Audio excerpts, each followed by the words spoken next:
Caros irmãos, quero convidá-los a abrirem suas Bíblias em 2 Crônicas, capítulo 29. Pastor, o senhor não leu esse texto da outra vez? Sim, eu li a primeira metade. Agora vai ser a segunda metade.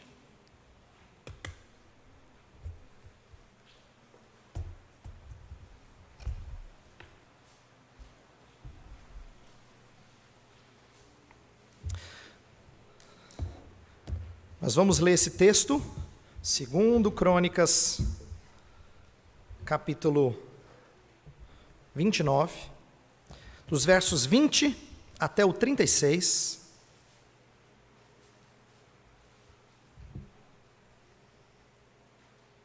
Eu intitulei essa mensagem, Por que adoramos como o fazemos? Isto é, por que a gente faz do jeito que a gente faz?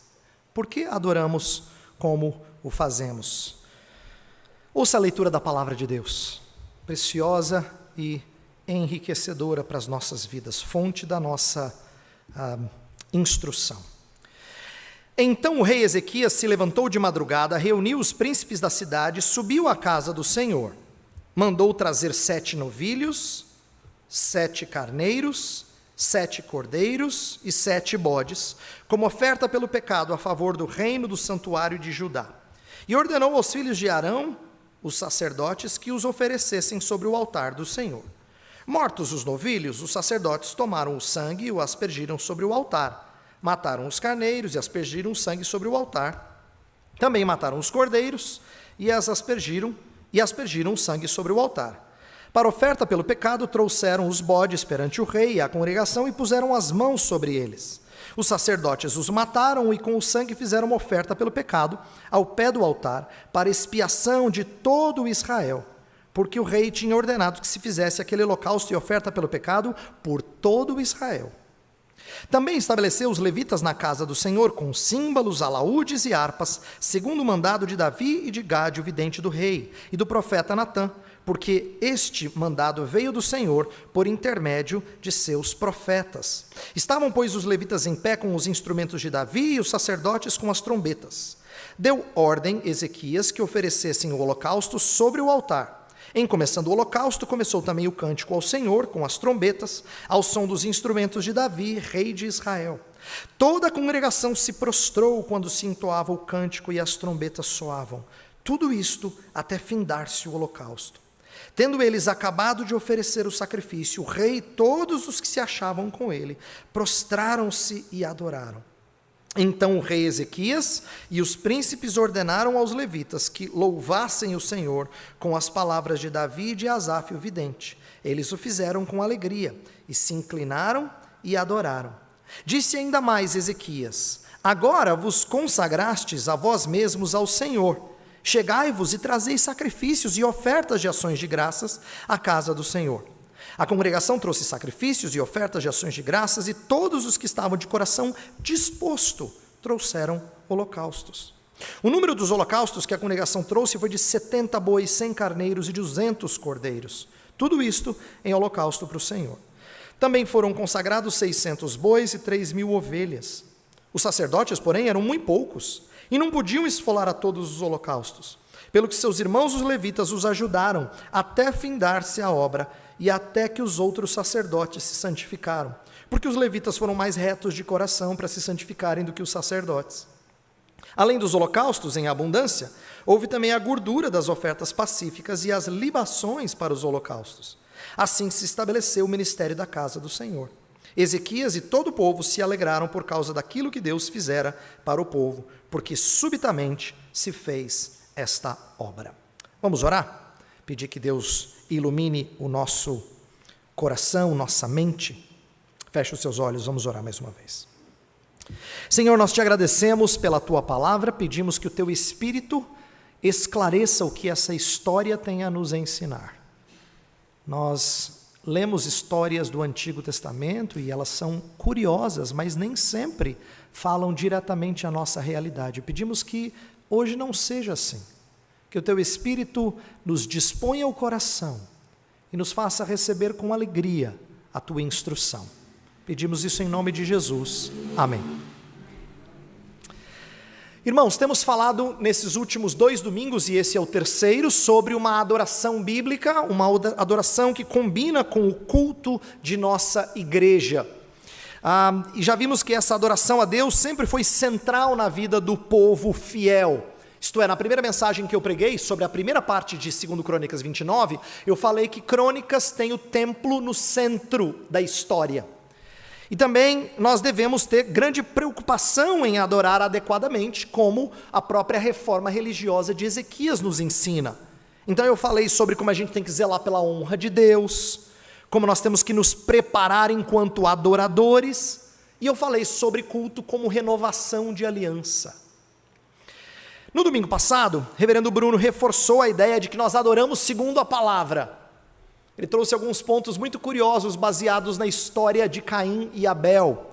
Ele disse que o culto expressa a teologia de uma igreja. Culto não é simplesmente o que a gente faz desconectado, expressa o que a gente de fato crê e entende acerca de Deus. Ele também disse que Deus não é enganado por nossas expressões externas. Nossas expressões externas podem parecer que a gente está cultuando, como Caim parecia que estava cultuando, mas Deus conhecia o seu coração e sabia que ele fazia indevidamente. E ele também nos lembrou que o pecado envenena as fontes de adoração, isto é, ele estraga a nossa adoração. Lembra o texto que a gente leu? Com a boca e os lábios me honram, mas o seu coração está longe de mim.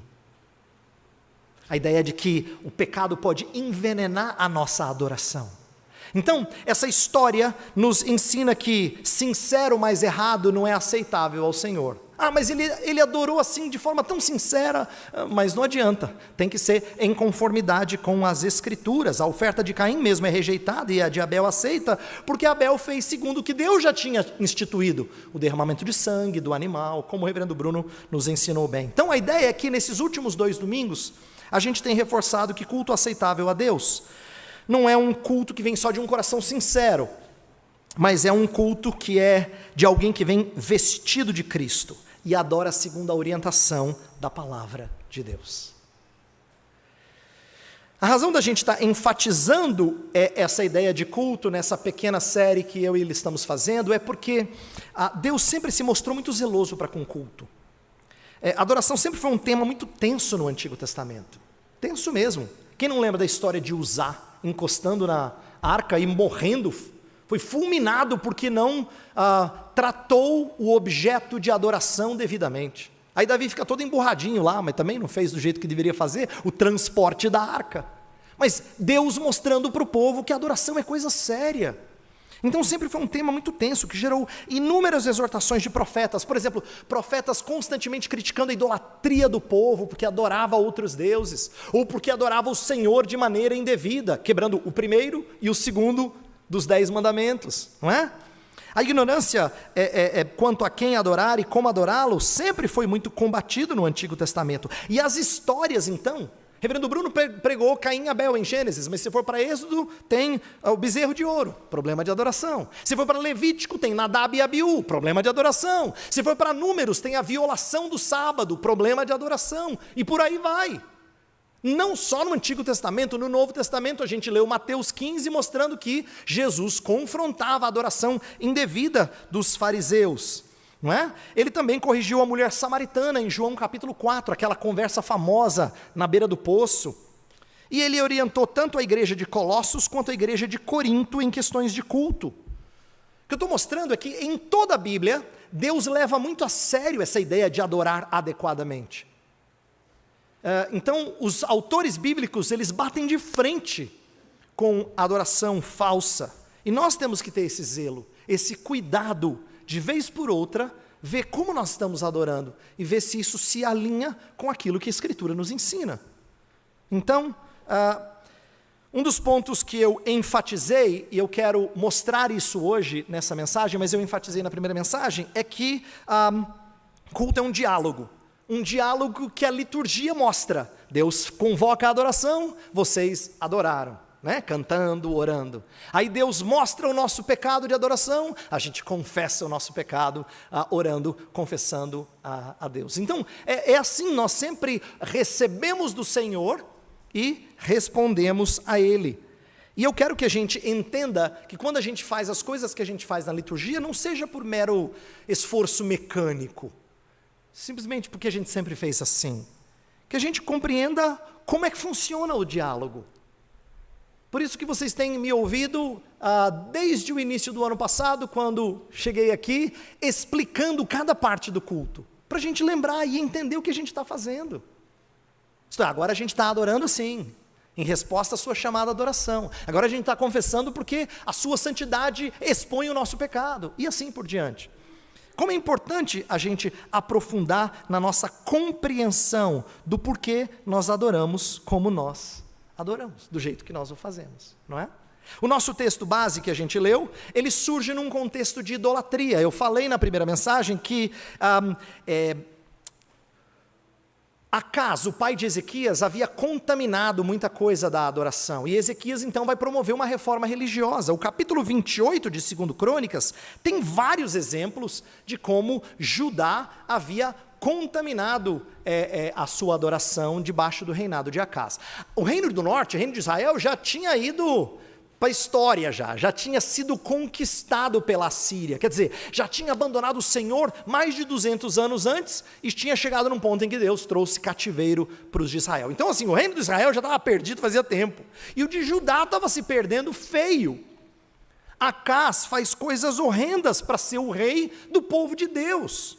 Por exemplo, ele fez ídolos a Baal, ele praticou sacrifícios idólatras, fechou a porta do templo. Quando Ezequias reabre o templo, é porque literalmente o santo lugar e o santo dos santos estava fechado. O templo era usado só na corte, vamos dizer, a parte de fora. Você imagina a que ponto o rei chegou de fechar o lugar da presença do Senhor Deus.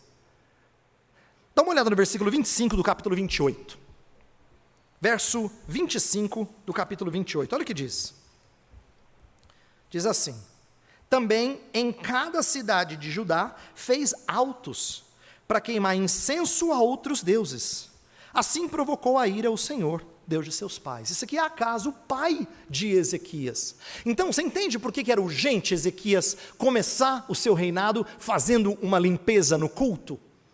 A coisa havia chegado a um ponto em que era necessário fazer isso. E ele faz, e foi isso que a gente viu na primeira metade de 2 Crônicas 29. Ele fez os preparativos para o culto em Judá, purificando os ministros, purificou o templo, não é?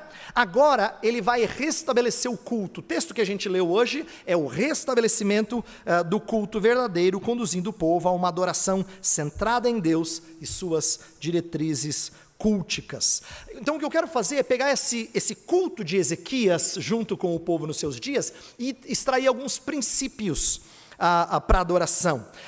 É claro que a gente não repete o modelo da adoração do Antigo Testamento, afinal de contas, muito da adoração do Antigo Testamento foi cumprida em Cristo. A gente não oferece mais animais em sacrifício, a gente não tem mais sacerdote entrando no santo lugar e a gente não pode entrar. Pelo contrário, todos nós somos convocados a, com ousadia, entrar no santo lugar. Não é? Então, algumas questões, a estrutura formal da adoração do Antigo Testamento, ela foi encerrada em Cristo, cumprida em Cristo.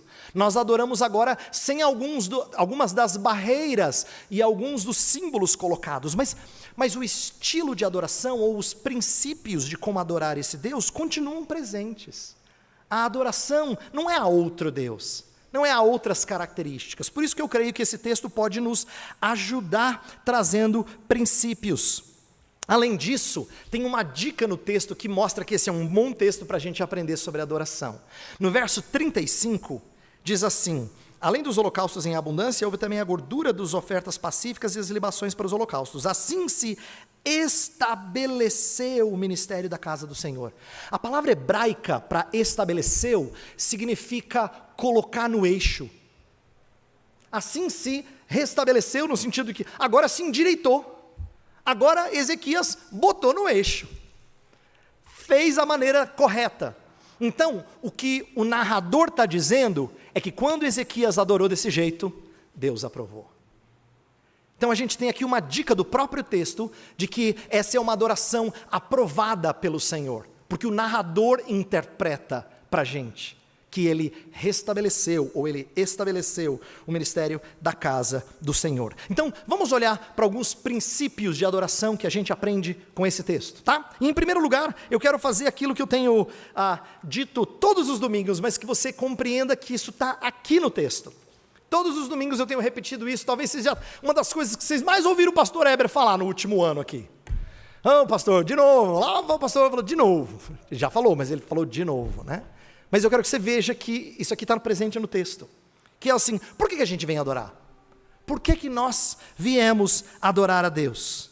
Eu quero mostrar que, ainda que o povo tenha pedido reis por razões ruins no passado, lembra quando o povo pediu um rei para adorar, e ele pediu por razões erradas? Mas a Bíblia tinha colocado que um rei devia representar bem o seu povo. A verdade é que tinha rei que representava mal, e o povo seguia o rei no seu mau caminho, né? Tanto em aspectos políticos quanto religiosos. Mas Ezequias não. Ezequias conduz bem o povo. O verso 20 diz que o rei Ezequias se levantou de madrugada, reuniu os príncipes da cidade e subiu à casa do Senhor.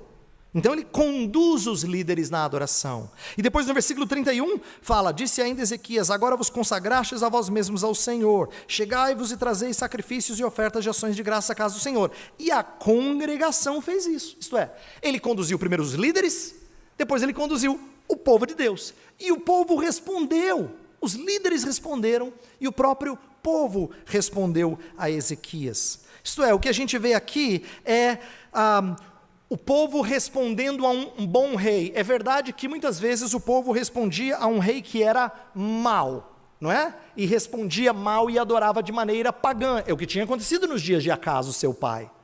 Mas nos dias de Ezequias conseguiu fazer uma coisa extraordinária. O que fazia de um homem um rei que era reto perante o Senhor? É quando ele era mero intermediário e condutor ao grande rei, que é o nosso Senhor Deus. Olha que interessante, Ezequias conseguiu levar o povo a entender que na verdade tudo que estava acontecendo era obra de Deus, embora ele fosse o líder de tudo isso. Olha que interessante, versículo 36, dá uma olhada. O final do texto fala assim: Ezequias e todo o povo se alegraram por causa daquilo que Deus fizera. Viu? Deus fizera para o povo, porque subitamente se fez essa obra. Ele poderia ter dito assim: Senhor, graças a Deus que eu pude aqui conduzir bem, né? Acho que eu fiz uma boa liderança aqui, né? Ou senão os sacerdotes, dizendo: os sacerdotes não foram tão bem porque não se purificaram como deveriam, mas os levitas foram, poderiam pelo menos botar a estrelinha, né? De que se purificaram adequadamente, ou o povo porque trouxe sacrifícios, mas nada disso, ninguém recebe honra. Não é interessante isso? Agora, não significa que Ezequias não fez nada, ele não ficou passivo, ele liderou o povo em adoração. Então, embora Ezequias tenha liderado, embora os levitas e sacerdotes tenham conduzido o povo, embora o povo tenha respondido, no final da história, quem recebe glória é o Senhor, por tudo que ele fez pelo povo. Não é interessante? Sabe o que isso está ensinando para a gente? Que Deus é quem produz essa adoração. Por isso que eu tenho dito para vocês várias vezes, e é uma das coisas que eu mais falo aqui: o Senhor te convocou para a adoração. Se você está aqui, não é por mera espontânea vontade. Isso não brotou no seu coração sozinho. O Senhor te atraiu. O Senhor te atraiu. E esse é um ponto importante. Deus nos chama a adorar. Lembra, João capítulo 4, na conversa com a mulher samaritana, Jesus fala assim que o Senhor Deus procura adoradores que o adorem em espírito e verdade. Mas não pensa que ele procura alguém que vá adorar por livre e espontânea vontade. Gente, estou procurando alguém, se estiver disposto a ir me adorar. Não é assim. Quando fala que ele procura, é que ele vai atrás e ele traz para junto de si. Essa é uma das maneiras em que a adoração redramatiza a nossa redenção. Foi um ponto que eu falei 2 semanas atrás. Quando eu falei assim que o culto é uma redramatização da nossa redenção. Por quê? Porque na Escritura sempre o Senhor vai atrás do perdido.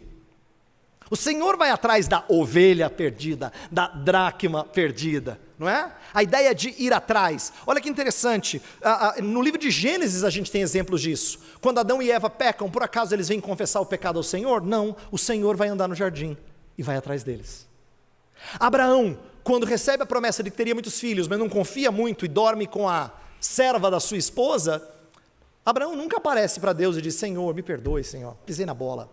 Não, o Senhor é que aparece a ele e diz: Abraão, vou renovar minhas promessas contigo.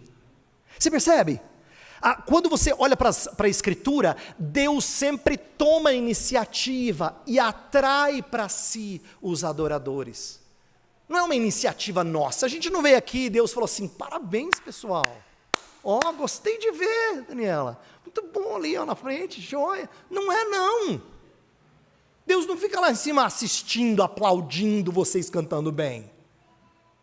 Na verdade, nós estamos só respondendo à iniciativa dele. Não é nem nós que o chamamos para estar aqui, é ele que nos chamou para a sua casa.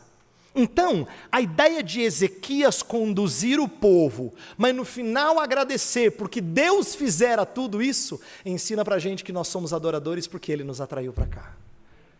Como bem disse o profeta Jeremias: com amor eterno eu te amei e com benignidade te atraí. Lindo esse texto.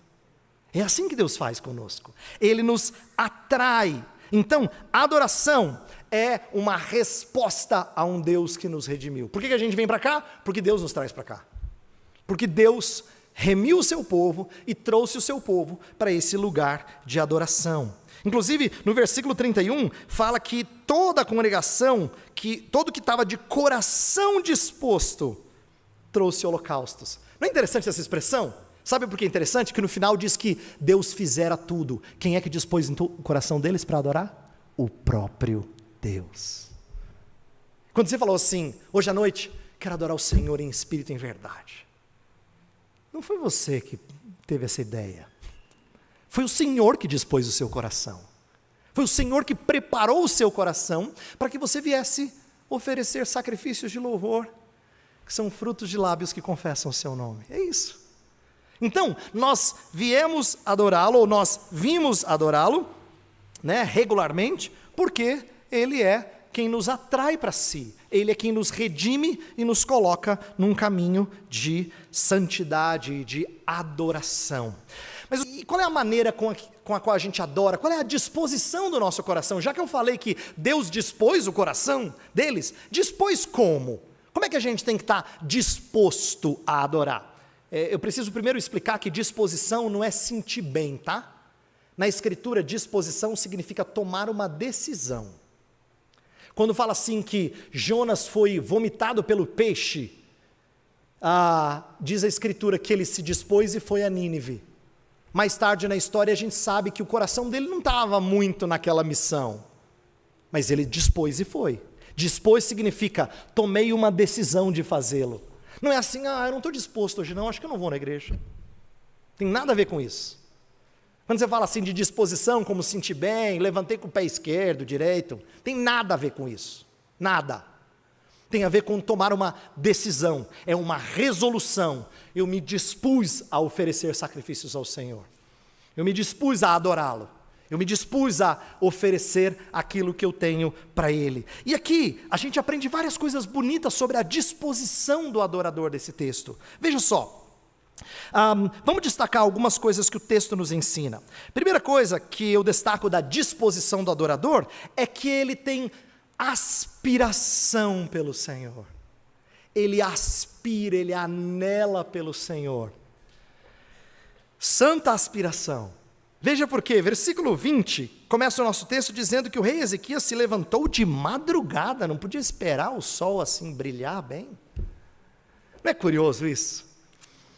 O texto que a gente refletiu 2 semanas atrás, diz que os levitas no final do texto chegaram e disseram: está pronto, viu, rei? No outro dia de madrugada, mas não esperou assim o sol raiar direito. Ele já tinha que estar lá. Sabe o que isso me lembra? Os textos de Salmos que falam assim: Senhor, como a corça suspira pelas águas, assim a minha alma tem sede de Ti. Salmo 42. Salmo 63 fala: como numa terra árida, a minha alma precisa de Ti. Tem vários salmos em que mostram o salmista anelando por Deus, aspirando por Deus, ansiando por estar na sua casa, adorando a Ele tendo mais e mais das suas dádivas. A gente deveria ter urgência em restaurar nossa paz com Deus. Todas as vezes que a gente tropeça, nós jamais deveríamos retardar nossa confissão. Sabe quando você sabe que fez bobagem?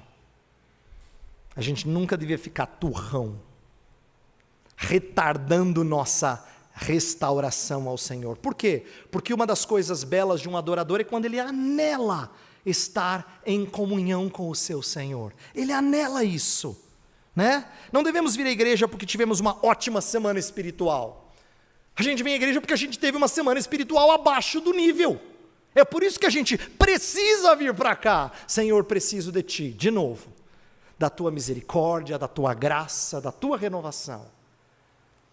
Essa é a aspiração de um santo que ainda peca, ainda tropeça. Nós carecemos desesperadamente do Senhor para continuar nossa caminhada. E o Senhor não rejeita um coração contrito e arrependido, diz o Salmo 51. Ele não rejeita. Então, aqui, primeira coisa é, Ezequias tinha conduzido o povo em arrependimento, eles fizeram toda a preparação para o culto. No outro dia, nem esperou o sol raiar, vamos logo. Olha só a sua santa aspiração por reatar e renovar a sua aliança com o Senhor. Segunda coisa bonita da disposição do adorador, primeira são as santas aspirações. Segunda coisa bonita é a unidade com a qual Ezequias conduz o povo a adorar. Tem um detalhe aqui que pode ter passado batido, mas é muito significativo, e eu quero explicar essa história brevemente para você. Verso 24 fala assim: os sacerdotes os mataram e com o sangue fizeram uma oferta pelo pecado, ao pé do altar, para expiação de todo Israel, porque o rei tinha ordenado que se fizesse aquele holocausto e oferta pelo pecado por todo o Israel. 2 vezes essa expressão. O que está acontecendo aqui? Ezequias foi o rei que testemunhou a destruição do reino do norte. Foi durante os seus dias, o início do seu reinado, mais ou menos, não é? Por volta daquele tempo ali, do início do seu reinado, é que Samaria foi conquistada pela Síria e o reino do norte foi tomado cativo. Então o reino do norte estava estragado, esfacelado, tinha tomado tinha recebido a sua vergonha.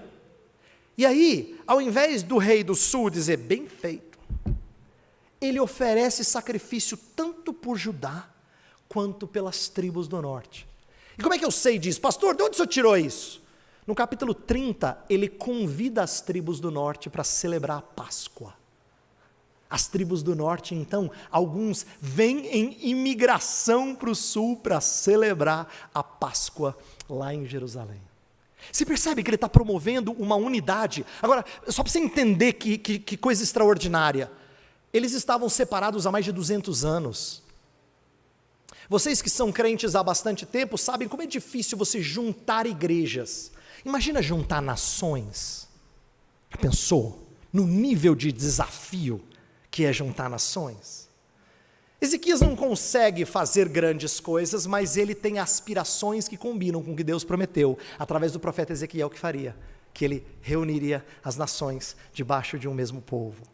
Então, o que eu quero explicar a vocês é que a atitude de Ezequias de dizer, ofereça sacrifício por todo Israel, expressa o que a gente devia fazer no culto. Nós temos que nos esforçar em prol da unidade.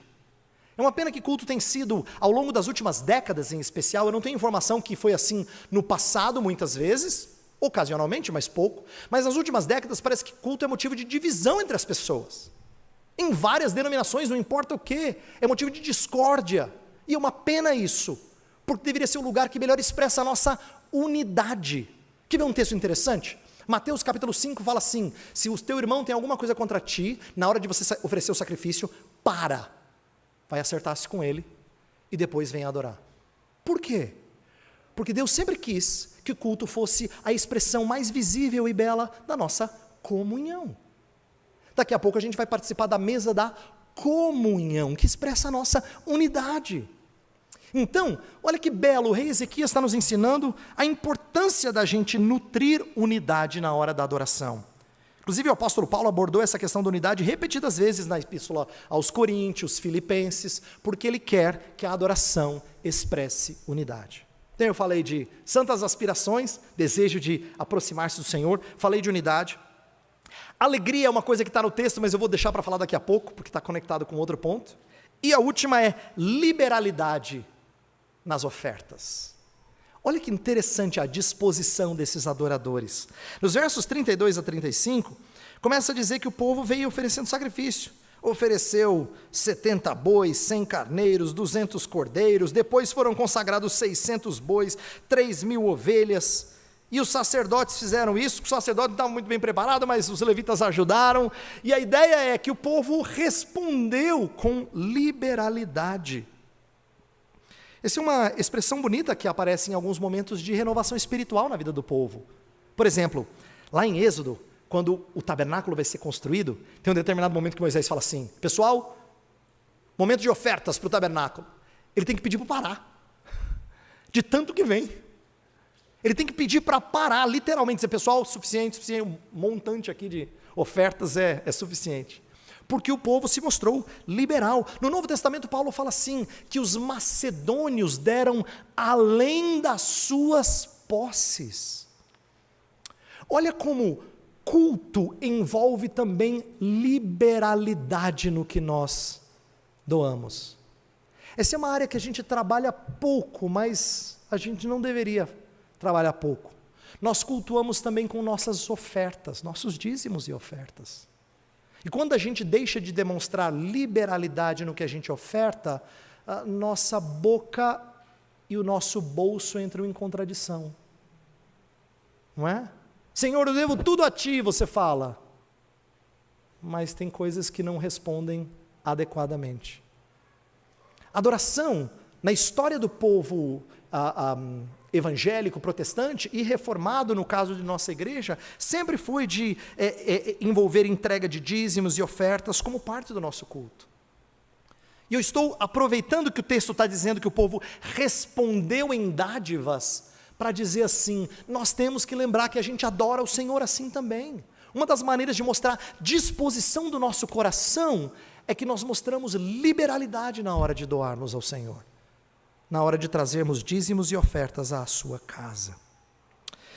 Terceiro ponto dessa mensagem, eu quero mostrar por que a gente lê a palavra de Deus, a lei de Deus, confessa os nossos pecados. Pastor, por que depois da gente adorar, cantar aqui, o senhor leu Mateus 15 e aí presbítero Nelson nos conduziu numa oração de confissão? Por que a gente faz isso toda vez? Não é? É interessante como o próprio texto de Ezequias ensina para a gente que isso tem que ser feito. Primeiro porque a primeira parte de 2 Crônicas 29 é toda a preparação, toda a purificação para a hora do culto. Então isso já seria suficiente. Mas mesmo durante o culto tem confissão de pecados. Olha o verso 21. Mandou trazer 7 novilhos, 7 carneiros, 7 cordeiros, 7 bodes como oferta pelo pecado a favor do reino do santuário de Judá. Você fala, eles não estão confessando pecado. Não, sacrifício é confissão de pecado. Está aqui, Senhor, nós somos pecadores. Sem derramamento de sangue não há remissão de pecados. Está aqui, ó. Estão confessando o seu pecado. E todos estão confessando. Não é bonito? Fala assim, pelo reino, pelo santuário e por Judá. Ele está falando das categorias de pessoas. Família real, sacerdotes e levitas e o resto do povo. Todos são pecadores e precisam de confessar o seu pecado e precisam de sacrifício para substituir. Então existe aqui uma confissão para todo o povo, a favor de todos. Isso lembra a gente que quando nós confessamos nosso pecado aqui como parte da liturgia, é didático do que a gente tem que fazer rotineiramente na nossa vida. Quer ver uma história que lembra que isso é rotina, que deve ser uma rotina? É quando Jesus lava o pé dos discípulos. Aí chega na hora de Pedro fala, não, o senhor não vai lavar meu pé não. E aí Jesus fala assim, se eu não te lavar, você não tem parte comigo. Aí eu falo, então capricha, dá um banho de cabeça até. E aí Jesus falou, não, você não entendeu. Quem já tomou banho, isto é, quem já se lavou, não precisa lavar de novo, senão os pés. Jesus está dando uma ilustração muito bonita aqui. Nós fomos purificados de uma vez, mas não significa que a gente ainda não suje os pés no caminhar nesse mundo. Ele toma uma prática comum, que era você entrar na casa de alguém e ter que lavar os pés, porque estava com as sandálias empoeiradas, o pé sujo. Ele toma isso como exemplo para dizer, mesmo aquele que já foi lavado, precisa se purificar regularmente. Lavar os pés constantemente. Jesus está ensinando a importância da gente confessar os nossos pecados regularmente. Escancarar o nosso coração e admitir até as coisas que a gente não gosta de admitir ao Senhor, que nós praticamos ou sentimos. Então, para isso, a gente usa sempre no culto, e eu tenho procurado fazer isso, o que a gente chama de leitura da lei. Os reformados têm isso na sua história. É sempre um momento do culto em que a lei é lida. Quando eu falo lei, não pense só 10 mandamentos ou o que Moisés escreveu. A leitura da lei significa toda a porção da escritura que torna o meu pecado evidente. E eu escolhi Mateus 15, foi inclusive uma porção dos evangelhos. Mas eu estou chamando de lei porque Jesus confronta os nossos pecados de adoração. Então todas as vezes que a gente lê um texto que fala de pecado e torna o nosso pecado evidente, a lei de Deus está expondo isso para que a gente então receba o perdão do Senhor. É igual aconteceu com Isaías quando entrou no templo e viu o Senhor glorioso lá, sentado no trono, né? Isso foi uma visão tão estupenda que Isaías só tem um jeito de responder. Ele falou, meu Deus, vou ser consumido aqui. Ai de mim. Ai de mim é uma palavra forte, a ideia, eu sou maldito, porque eu sou um homem impuro. E nós estamos falando de Isaías, tá? Não era um andarilho por aí, um homem sem rumo. Falando de um homem fiel ao Senhor que diz, ai de mim, porque sou um homem impuro. E aí, o que acontece é uma purificação dos seus lábios. Isso é emblemático do que tem que acontecer no culto. É por isso que todas as vezes que a gente confessa os nossos pecados, nós temos que ser certificados de que fomos perdoados por Ele. Vez por outro, o pastor coloca na liturgia um texto após a confissão dos pecados, para você lembrar que você foi perdoado. É a declaração de perdão, porque a lei leva a gente a confessar e a crer que nós fomos agraciados com isso. Inclusive tem um texto muito bonito, quando o povo volta do cativeiro, está no livro de Neemias, capítulo 8, depois você pode ler, em que a lei do Senhor é lida, né? Neemias é o governador e Esdras, fala que Esdras é o sacerdote, e ele lê o texto da lei, e quando ele lê o texto da lei, o povo chora. Como assim chora? Por que ele chora? Porque os pecados deles estão sendo evidenciados. Eles acabaram de voltar do cativeiro, eles lembram por que eles foram para lá. Ficou muito nítido. Só que eles tinham voltado do cativeiro. Então, todos os governantes dizem para eles assim, pode parar de chorar. Hoje é dia de festa, porque o Senhor ouviu a nossa prece. Olha que bonito. Hoje é dia de celebração. Inclusive fala assim, comam carnes gordas, churrasco, entendeu? A ideia é assim, hoje é dia de festejar, porque o Senhor ouviu a nossa prece. A ideia não é um dia de a gente ficar lamentando. Olha que bonito, o Senhor Deus preza o coração contrito e abatido, mas não é para a gente ficar na deprê, delongadamente, entende? É por isso que depois de a gente confessar o nosso pecado, a gente tem que dizer assim, Senhor, eu te louvo, porque a despeito de ter ofendido o Senhor tira o peso da culpa. Tira o peso da culpa. E a minha alegria está em ser perdoado por ti. Não é? E é isso que acontece aqui. Eles oferecem sacrifícios, o Senhor se agrada. Está havendo leitura da lei, confissão de pecados, sacrifícios, não é? E perdão.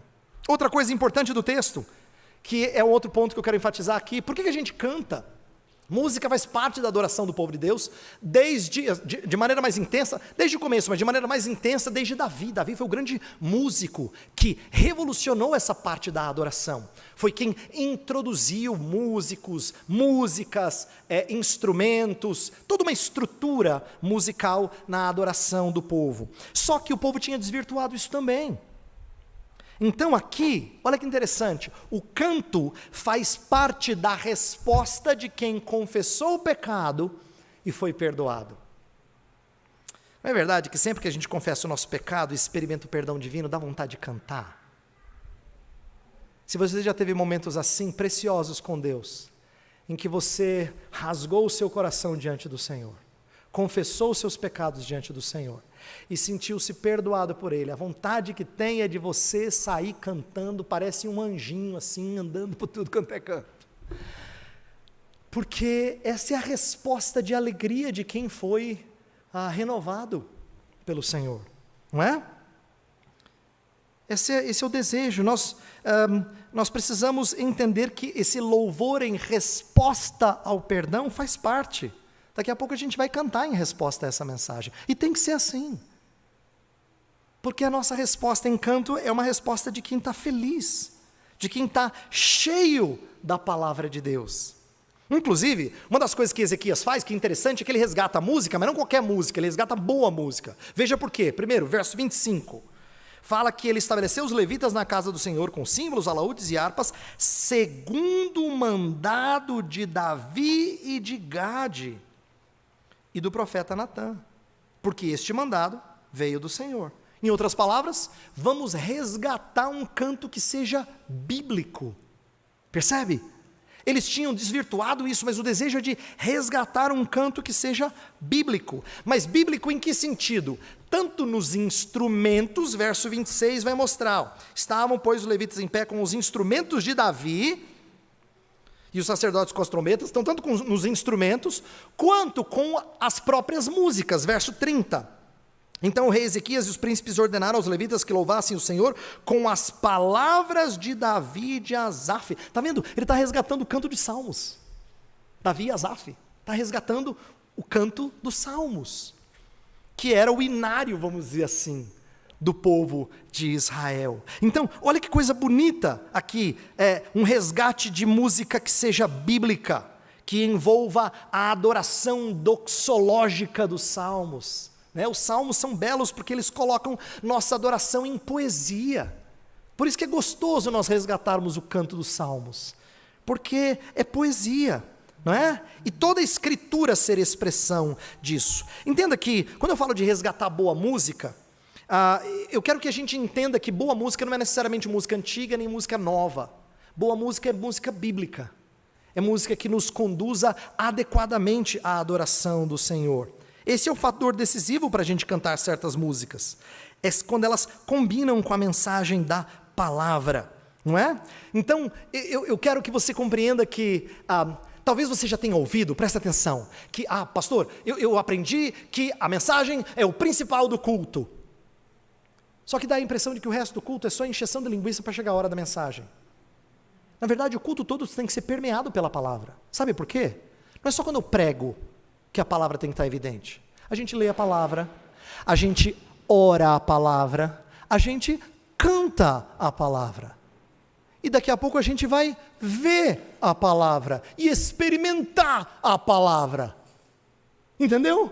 A palavra norteia toda a nossa adoração, não é só a hora que eu prego. Então, a palavra tem que permear todo o culto. E aqui tinha permeado a adoração de Ezequias.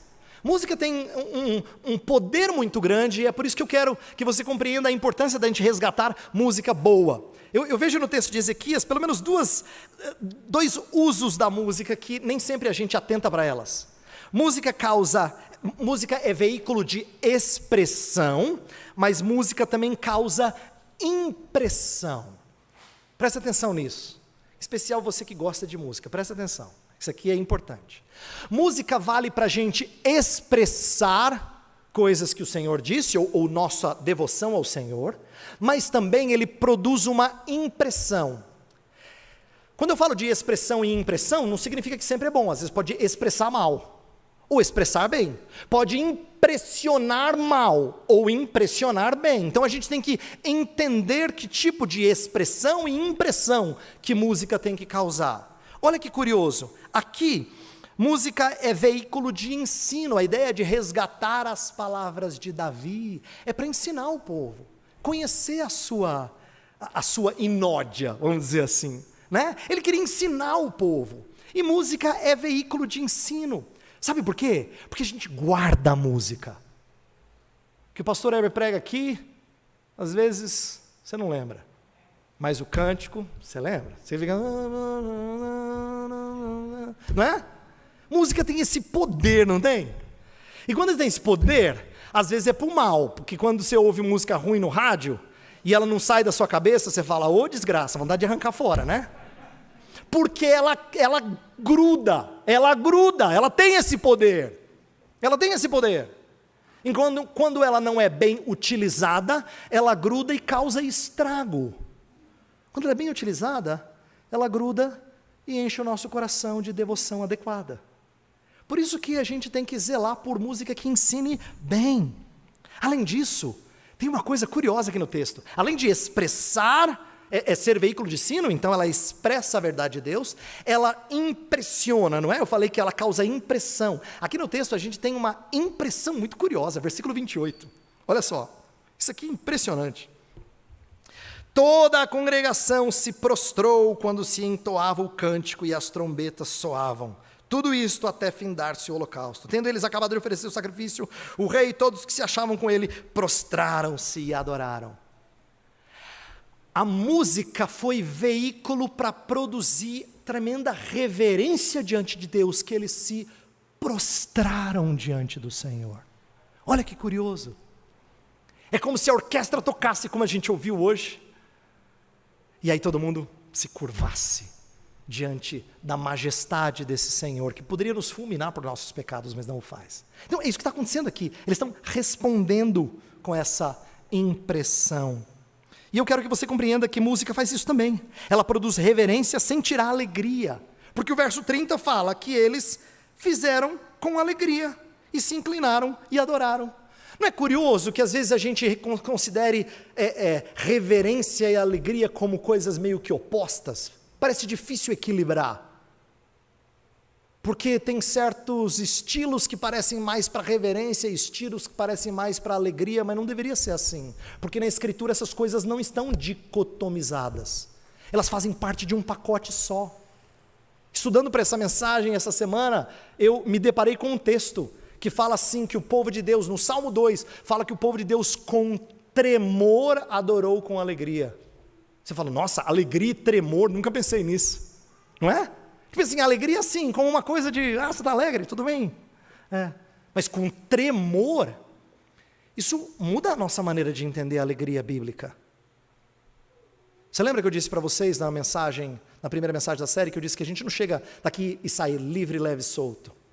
A gente pode sair amassado pelo Senhor, mas isso não é contrário à alegria. A gente pode sair daqui moído e ainda assim dizer, Senhor, o Senhor nos alimentou. E sair alegre. Aqui eles estão alegres e se prostram em reverência, em adoração reverente e cheia de temor e tremor. Não é curioso isso? Que a gente dicotomize coisas que as Escrituras não separam. Elas colocam conjuntamente. Por último, o texto fala muito de sacrifício, e eu vou falar só um pouquinho sobre isso, queria falar mais, mas não dá tempo. O texto fala tanto de sacrifício, que você fica pensando que o texto é quase que só isso. Eu acho que é uma boa ilustração de que a mensagem da cruz sempre está no centro, né? Sempre está no centro, a obra de Cristo sempre está no centro de um culto, tem que estar. E aqui o texto nos mostra isso, porque tem sacrifício no começo, depois de música tem mais sacrifício, e tudo termina com muito sangue. Já pensou? Quando começa a falar das centenas e dos milhares de animais, todos oferecidos ao Senhor, já deu para sentir assim o cheiro de matadouro? O culto do Antigo Testamento tinha essa cena que muitos pais de hoje em dia provavelmente não levariam os pequenos para ver. Mas, na verdade, os pequenos tinham que ver. Porque era a forma dos pais ensinarem aos filhos que, por causa dos seus pecados, é que o culto tinha que ser prestado daquela maneira. Muito sangue, muito sangue. Mas isso é revelador daquilo que a gente mais fala aqui, tem mais que falar nesse púlpito. Eu, o reverendo Bruno, e quem quer que esteja pregando aqui. Ai de nós se não pregarmos o Evangelho, disse Paulo, e diremos nós. E ele falou, prego a Cristo e a este crucificado, falou para os de Corinto. A ideia é que a cruz explica todas as outras partes do culto. Por que Deus nos procura e nos chama para adorá-lo? Porque Cristo nos remiu. Porque podemos nos aproximar dele com a correta disposição? Porque ele preparou a redenção para que a gente fosse transformado pelo Espírito. Por que a gente confessa os nossos pecados e depois ouvimos o seu perdão? Porque ele pagou pelos nossos pecados. Por que a gente canta louvores ao seu nome? Porque nós somos alvo da sua redenção. Todas as outras partes da mensagem que eu falei, todas elas culminam nessa aqui. O texto está repleto de sangue, repleto de sacrifício, porque o centro do nosso culto sempre foi e tem que ser a obra de Cristo. Daqui a pouco nós vamos celebrar a ceia do Senhor. E a ceia do Senhor é uma das maneiras que o Senhor deu para tornar visível, para tornar palatável, um símbolo que aponta para a obra de Cristo e que deveria despertar na nossa mente e coração as memórias por tudo aquilo que Ele fez por nós. Esse aqui é o centro do nosso culto. É por isso que a gente tem que pregar Cristo sempre e tem que celebrar esse sacramento sempre. Jesus, inclusive, nos convoca a fazermos até o dia que Ele voltar, quando nós tomaremos desse vinho novo no reino. Minha oração é que, com essa breve palavra a partir do culto de Ezequias, a gente compreenda que tem muita coisa que faz sentido, que a gente tem que fazer, mas que a gente busque respaldo bíblico para isso. Eu levantei apenas alguns elementos de culto, né? Falei do porquê que a gente vem, falei de qual a disposição do adorador, falei do porquê que a gente lê a lei, depois confessa o nosso pecado e é perdoado, falei de porquê que nós cantamos, e por que a cruz está no centro do culto. Todos esses pontos, eles são apenas alguns elementos. Eu não falei como é que o culto tem que ser, detalhes. Eu só tentei mostrar que a gente vê princípios aqui no culto entoado e dirigido por Ezequias. Então, o encanto do culto, e eu termino com essas palavras, não está em a gente mudar e inovar e inventar. O encanto do culto está em entender cada vez mais profundamente o porquê que a gente cultua do jeito que a gente faz. Minha oração é que você cresça a cada domingo no entendimento e no deleite do porquê você adora do jeito que você adora. Vamos orar. Senhor nosso Deus, nós temos muito a aprender sobre a adoração, porque o Senhor é grande em glória, honra, louvor, poder. E nossa adoração tem que ser condizente com a sua grandeza. Mas a verdade é que todos nós, Senhor, todos nós, somos sujeitos a pecados de adoração. E por causa disso, Senhor, nós precisamos confessá-los e clamar que o Teu Espírito nos corrija e nos faça rever e pensar e crescer no entendimento do porquê adoramos como fazemos. Então ajuda o Teu povo aqui na IPPN, aqueles que nos ouvem pela internet, que sejam zelosos por cultuar o Senhor em espírito e em verdade. Senhor, ajuda o Teu povo, conduz-nos a uma adoração alegre e reverente, conduz-nos a cantar ao Senhor com um coração disposto, conduzido pelo Teu Espírito e não por nossos próprios esforços. Abençoa o Teu povo, Senhor, e faz-nos responder adequadamente à Tua redenção. Nós oramos em nome de Cristo. Amém.